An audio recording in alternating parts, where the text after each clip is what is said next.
আসসালামু আলাইকুম রহমতুল্লাহি বারকাতু। আজকে আমার সামনে যাকে দেখতে পাচ্ছেন সে হইল একজন অনাথ বাচ্চা ছিল।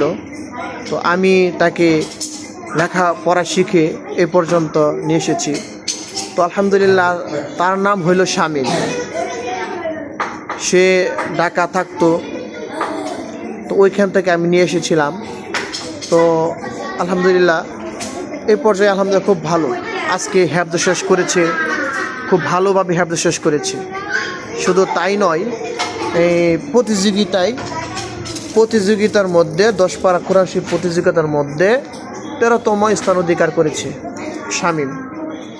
দেখেন, সে পুরস্কার পাওয়া সাথে সাথেই এই পুরস্কারগুলো আমার কাছে নিয়ে আসছে যে হুজুর এই পুরস্কারগুলো পাইছি। আমার কাছে নিয়ে আসছে যে হুজুর আপনার উসিলায় এই পুরস্কারগুলো পাইছি। তো শামীমের জন্য সকলের কাছে দোয়া চাই, আল্লাহ তাআলা যেন শামীমকে দিনের লাইনে কবুল করে এবং কি আমাদের যে পরিশ্রম আল্লাহ তাআলা যেন কবুল করে। যা সকলের কাছে দোয়া চাই। শামীমের দেখেন মা নাই, বাবা নাই। এই মা বাবার যে একটা ভালোবাসা সে কিন্তু পাই নাই। তো শামীমের জন্য সবাই দোয়া করবেন, প্রত্যেকেই দোয়া করবেন। আসলে এই কথাগুলো আমি মন থেকে বলতেছি। তো আপনারা এতিম বাচ্চাদেরকে সবসময় আপনারা সহযোগিতা করবেন। এক, দ্বিতীয় হইল তাদেরকে বেশি থেকে বেশি আদর করবেন। দেখি শামীমে কি পুরস্কার পেয়েছে ইনশাল্লাহ। দেখেন,